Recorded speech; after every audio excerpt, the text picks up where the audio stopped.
R S S ಯಾವತ್ತೂ ಅದು ಎರಡು ನಾಲಿಗೆಯ ನಂಜುಳ್ಳ ಒಂದು ಸಂಘಟನೆ. ಅದಕ್ಕೆ ಯಾವಾಗಲೂ ಎರಡು ನಾಲಿಗೆ ಇದೆ, ಎರಡು ನಾಲಿಗೆಯಲ್ಲಿ ನಂಜನ್ನು ಕಾರ್ತಾ ಇರುತ್ತೆ. ಅದು ನಾವು ಇವತ್ತು ಸ್ಪಷ್ಟವಾಗಿ ಹೇಳ್ತೀವಿ, ಆರ್ ಎಸ್ ಎಸ್ ಅನ್ನುವಂಥದ್ದು ಈ ರಾಷ್ಟ್ರಕ್ಕೆ ಬಡಿದಿರುವ ಬಹುದೊಡ್ಡ ರೋಗ ಇದು. ಮತ್ತು ನಮ್ಮ ಸ್ವಾತಂತ್ರ್ಯ ವೀರರ ಬಲಿದಾನದ ಮೂಲಕ ನಾವು ಪಡೆದುಕೊಂಡುವಂಥ ಈ ಸಂವಿಧಾನ ಇರುವವರೆಗೂ ಕೂಡ ಈ ಬ್ರಾಹ್ಮಣವಾದಿ, ಈ ವೈದಿಕ ಶಾಹಿಗಳ ಈ ಹೇಳಿಕೆಗಳು ಯಾವುದು ಕೂಡ ಅರ್ಥ ಇಲ್ಲದ ಹೇಳಿಕೆಗಳು.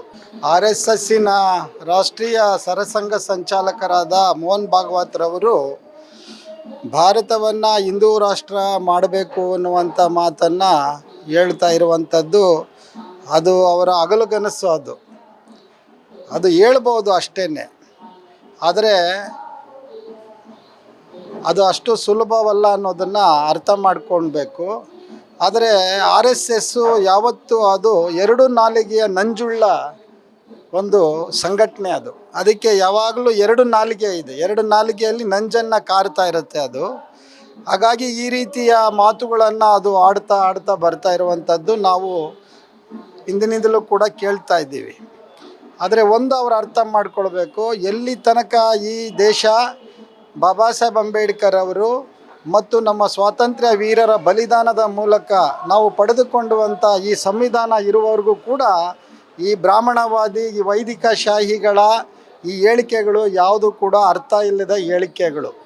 ಇದನ್ನು ಈ ದೇಶದ ಬಹುಸಂಖ್ಯಾತ ಜನ ಅರ್ಥ ಮಾಡಿಕೊಂಡಿದ್ದಾರೆ.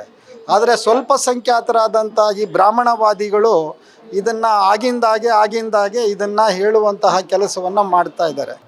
ಈ ರೋಗಾಣುವನ್ನು ಆದಷ್ಟು ಬೇಗ ಭಾರತ ಅದನ್ನು ನೀಗಿಸ್ಕೊಳ್ಬೇಕು. ಈ ರೋಗಕ್ಕೆ ಚಿಕಿತ್ಸೆ ಏನಾದರೂ ಇದ್ದರೆ ಅದು ಸಂವಿಧಾನ ಮಾತ್ರ. ಆ ಸಂವಿಧಾನವನ್ನು ಭಾರತದ ಜನತೆ ಒಪ್ಕೊಂಡಿದ್ದಾರೆ. ಭಾರತದ ಜನತೆ ಎಲ್ಲಿ ತನಕ ಸಂವಿಧಾನವನ್ನು ತಮ್ಮ ಬದುಕಿನ ಭಾಗವನ್ನಾಗಿ ತಮ್ಮ ಹೃದಯ ಅಂತರಾಳದಲ್ಲಿ ಇಟ್ಕೊಂಡಿರ್ತಾರೆ, ಅಲ್ಲಿವರೆಗೂ ಭಾರತ ಅದು ಹೆಚ್ಚು ಸಜೀವವಾಗಿರುತ್ತೆ, ಜೀವಂತವಾಗಿರುತ್ತೆ ಅನ್ನೋದನ್ನು ಅವ್ರಿಗೆ ನೆನಪಿಸ್ ಮಾಡ್ಕೊಳ್ತೀವಿ. ಹಾಗಾಗಿ ಈಗ ಈ ಯುದ್ಧ ಏನಾಗಿದೆ ಇವತ್ತು, ಈ ಯುದ್ಧ ಬಾಬಾ ಸಾಹೇಬ್ ಅಂಬೇಡ್ಕರ್ ಅವರು ಹಿಂದೆ ಹೇಳಿದ್ದಾರೆ, ಇದು ಬ್ರಾಹ್ಮಣವಾದಿ ಚಿಂತನೆ ಮತ್ತು ಭಾರತದ ಸಂವಿಧಾನಕ್ಕೂ ನಡೆದಿರುವಂತಹ ಬಹುದೊಡ್ಡ ಸಂಘರ್ಷ.